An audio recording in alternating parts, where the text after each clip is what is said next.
This is the end for us. I found someone new. David Carter's words cut through the air like broken glass. In an instant, the joyful atmosphere of our son's wedding dinner collapsed into silence. Guests froze with forks halfway to their mouths, the string quartet faltered mid-note, and the chandeliers above seemed to shine a little harsher. I sat there in my blue dress, my hands folded neatly in my lap. After 34 years of marriage, my husband had chosen this night, of all nights, to end everything. His announcement wasn't a mistake or a slip of the tongue. It was carefully planned, designed to humiliate me while our friends, relatives, and even our son watched. Across the table sat Rebecca Moore, his secretary.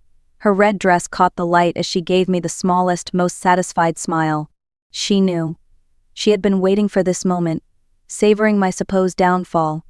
Every eye in the room turned to me, expecting a breakdown, tears, or a storm of anger. But instead, I gave them something different. I straightened my shoulders and smiled faintly. "Thank you for the heads up," I said. My voice was steady, almost calm. And then, with deliberate care, I reached into my purse and placed a white envelope next to David's plate. He looked at it with sudden unease, his confidence cracking for the first time all evening. That was the moment everything shifted. The wedding dinner became the stage not for my humiliation, but for the first act of a plan I had been quietly building for half a year. My name is Linda Carter. I am 59 years old, and this is the story of how betrayal turned into my beginning. When people looked at David and me from the outside, they thought we had the perfect marriage. 34 years together, 2 children raised into adulthood, a home that looked warm and inviting from the street, but perfect pictures often hide cracks, and ours were wide enough to swallow my dreams whole. From the very beginning, I stepped into the role of caretaker, while David switched jobs, chasing opportunities that always seemed just a little shinier than the last. I held down steady work at the local bank. I kept the mortgage paid, the lights on, and the pantry full. Every late bill notice, every unexpected expense, somehow landed on my shoulders. I told myself that was what a good wife did. She held the family together no matter what storms came. There were years when David poured his energy into big ideas. One year it was a motorcycle he just had to have to feel young again. Another year it was his dream of becoming an artist, which lasted all of 3 months before he abandoned his canvases in the garage. While he experimented with hobbies, I worked extra shifts to make sure our son, Ethan, had the braces he needed, and our daughter Emily could take piano lessons she loved so much. I was proud of my children, and their smiles reminded me that my sacrifices mattered, even if no one else noticed. But quietly, there was a cost. For decades, I put my own dreams on a shelf. I had always wanted to open a bakery, a cozy little place with fresh bread in the morning and cakes displayed in the window. People at church and in the neighborhood praised my baking during fundraisers and birthdays. They told me I should sell my treats, that I had a gift. I smiled and nodded, but deep down I knew it wasn't time yet. First the kids needed to grow, first David needed to be stable, first 1,000 other things. Somehow my turn never came. At family gatherings I wore the mask of contentment. When friends asked how David's latest venture was going, I found polite ways to cover the truth. He's exploring his options, I would say. Or he's just trying something new. People chuckled, nodded, and moved on, never seeing how tired my eyes were after working late nights balancing our finances. Still, I believed loyalty mattered. I believed that when you vowed to build a life with someone, you kept building even when the bricks got heavy. I told myself David worked late for us, that the distance between us in the evenings was temporary. That one day when the kids were grown, we would finally sit together with nothing left to sacrifice. I had no idea back then how wrong I was. Because while I was busy holding everything steady, David was busy hiding something I never wanted to believe could be true. It began with numbers that didn't add up.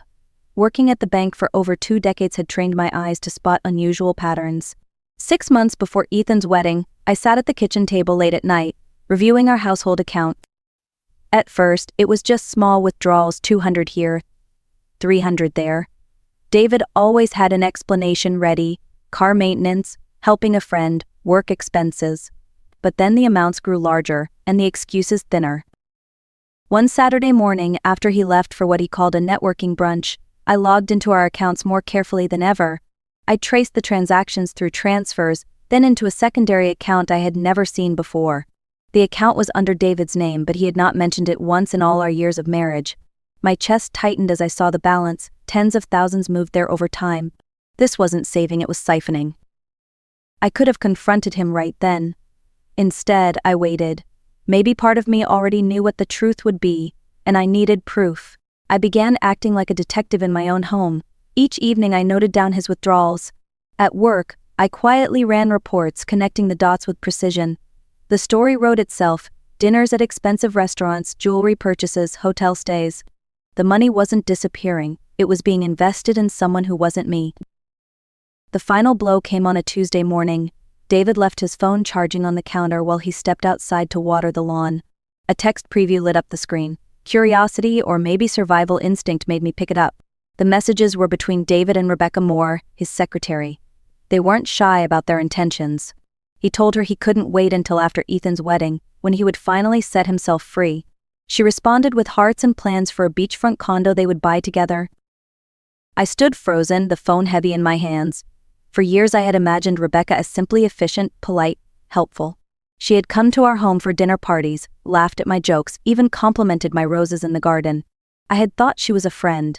All the while, she was helping herself to my husband. It was more than betrayal. It was performance. David had been playing the part of loyal husband until the wedding was over, as though sparing our son embarrassment would make his infidelity noble. "I'll leave her after the celebration," one of his messages said. "She won't cause a scene in front of so many people." She never does. He thought he knew me. He thought I would sit quietly, absorb the humiliation, and step aside. What he forgot was that I wasn't just his wife, I was also a banker who understood paper trails, contracts, and consequences. That night, after Ethan and Emily went home from visiting, I sat in my bedroom with a notebook. I began outlining a plan, not a dramatic confrontation, not revenge with screaming or slammed doors. Something sharper, cleaner, and far more permanent. For the first time in years, I didn't feel powerless. I felt awake.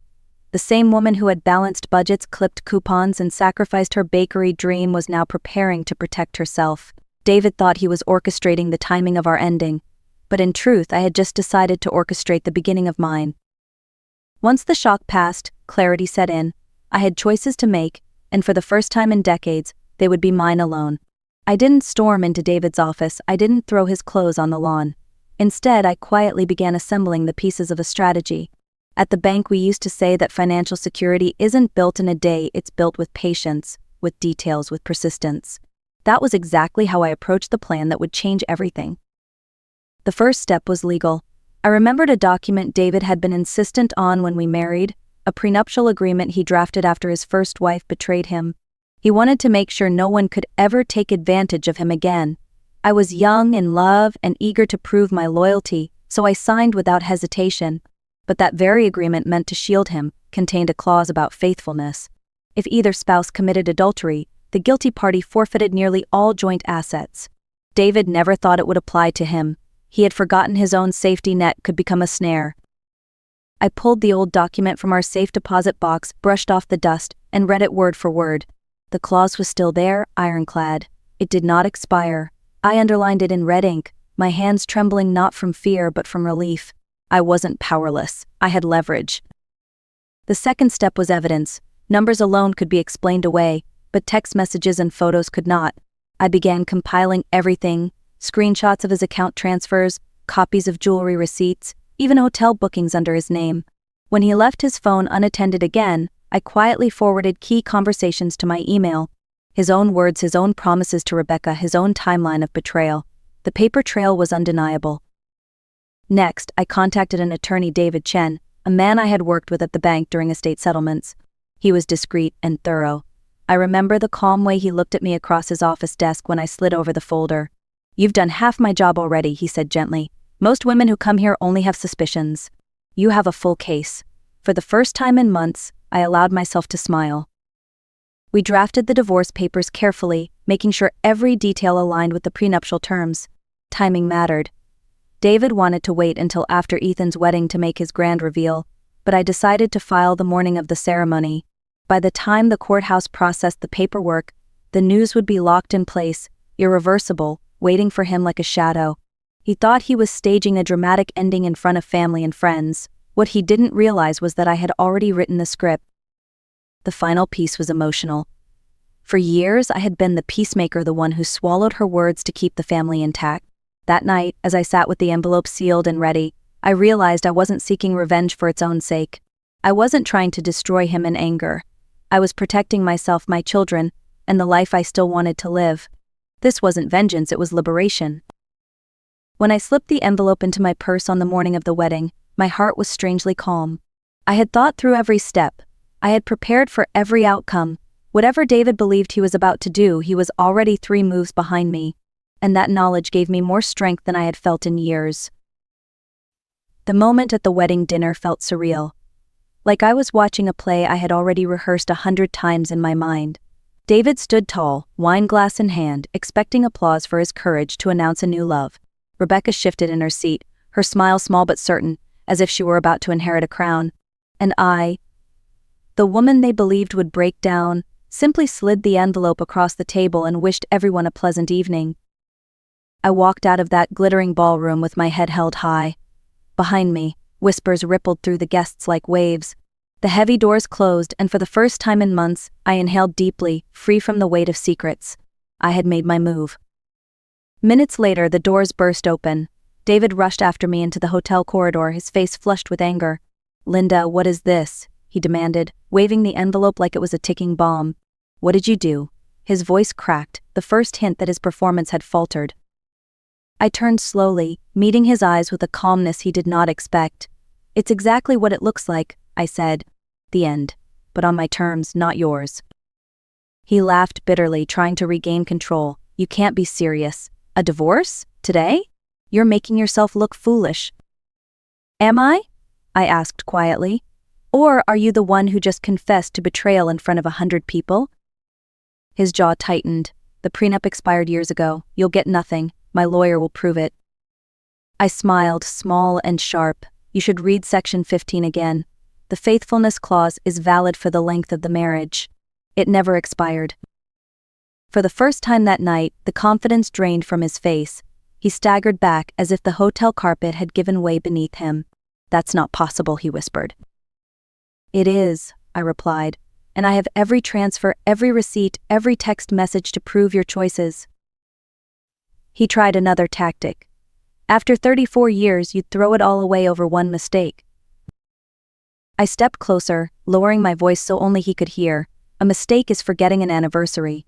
A mistake is saying something cruel in anger. What you did was a plan. A year of lies, of stolen money, of building a life with her behind my back. That isn't a mistake. That's who you are." His hands trembled around the papers. "You don't understand. Rebecca and I." "I don't need to understand," I interrupted firmly. "The judge will. That's enough." At that moment, Mark, his younger brother, appeared from down the hall. He had followed us out of concern. When he saw the scene, David pale and frantic, me standing firm, he stopped. "Linda," he said gently, "I know about Rebecca. I saw them together last month. I asked David about it, and he lied to my face. You're not crazy. You're not overreacting." David spun toward his brother in shock. "You were supposed to be on my side." Mark folded his arms. "I'm on the side of truth." The silence that followed was heavier than anything said aloud. David realized, maybe for the first time, that the ground beneath him was truly crumbling. Not just his marriage, but his family, his reputation, his carefully built image. I took one last look at him, then walked toward the elevators. "Enjoy the rest of the evening, David," I said. "I'll see you in court." The doors slid closed between us, sealing the end of his charade and the beginning of my freedom. The fallout came quickly, faster than even I expected. By Monday morning, the courthouse had processed the filing, and the temporary orders were in place. Our joint accounts were frozen. The house remained under my control. David's lawyer, a young associate more versed in corporate contracts than family law, looked overwhelmed from the start. Every piece of evidence, bank transfers, credit card statements, screenshots of his late-night texts spoke louder than his excuses. The judge was a sharp woman with little patience for drama. She examined the prenuptial agreement, adjusted her glasses, and said, "The terms are clear. Infidelity has consequences." Her ruling kept the freeze on our accounts until full discovery was complete. She also ordered that the family home stay in my possession. I could almost hear the walls of David's carefully constructed world collapsing. Word spread quickly in our small community. friends called, some offering sympathy, others fishing for gossip. I kept my answers simple. David and I are divorcing. These things happen. I refused to let my story become neighborhood entertainment. Still, people noticed the shift. The once confident businessman who strutted through town now looked diminished, shoulders slumped, smile forced. His reputation as a devoted husband and successful provider was gone. Rebecca did not last long at his side. Within 2 weeks she moved out of the apartment they had planned to share. She learned, as I had, that David's promises often outweighed his realities. Without access to our joint funds, he could not keep up the lifestyle he had dangled before her. She told mutual acquaintances she hadn't signed up for financial problems. The irony was bitter and almost laughable. Meanwhile, Ethan called often, his voice steady with support. "I'm proud of you, Mom," he told me. "You showed strength I didn't even know you had." His words healed something inside me that had been fractured for a long time. For once, I wasn't just the quiet peacemaker holding the family together. I was a woman who had stood her ground. The fallout wasn't just David's ruin, it was my rebirth. Starting over at 59 was not easy, but it was liberating. With the house secure and my finances untangled from David's chaos, I finally had space to breathe. For decades I had whispered about my dream of owning a bakery, always pushing it aside for someone else's needs. Now, nothing stood in my way. I rented a small storefront downtown, the kind with wide windows perfect for displaying cakes and bread. The first morning I turned the key, I felt lighter than I had in years. At first, I baked simple things: cinnamon rolls, cookies, loaves of bread. Neighbors who remembered my treats from school fundraisers came in with smiles. Word of mouth carried quickly, and soon I was making wedding cakes, birthday cakes, and anniversary desserts. Each order was more than just business, it was a reminder that my talents had value beyond the walls of my old kitchen. I wasn't just surviving anymore, I was thriving. Ethan visited often, sometimes bringing friends from work who became loyal customers. Emily called to tell me how proud she was, promising to visit when her semester ended. Their support felt like sunlight after a long winter. I had worried they might resent me for keeping the divorce secret until after the wedding, but instead they understood.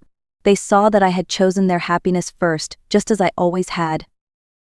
As for David, his world shrank. Without access to the funds he once controlled, without Rebecca by his side, and without the admiration of neighbors, he was left with only his regrets.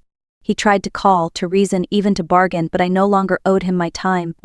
Our 34 years together had ended the moment he chose betrayal over loyalty. Looking back, I realized something powerful: betrayal doesn't define us, but how we respond to it does. I could have broken, but instead I built something new. My bakery wasn't just a business, it was proof that starting again is always possible. To anyone listening who has felt dismissed, betrayed, or silenced, let my story be a reminder: your strength is still yours. I don't wait for permission to reclaim it, and if my journey resonated with you, I'd love for you to like, share, and comment below. Tell me where you're watching from, because together we're stronger than any betrayal. Thank you for watching this story on the art of revenge. Life often tests us in ways we never expect, but every ending can be the start of something stronger. If Linda's journey inspired you, don't forget to like this video, share it with a friend who might need encouragement, and subscribe to our channel. And please comment below to tell us where you're watching from. We love reading every story and every city that joins our community. Until next time, remember, silence is not weakness, and resilience is its own kind of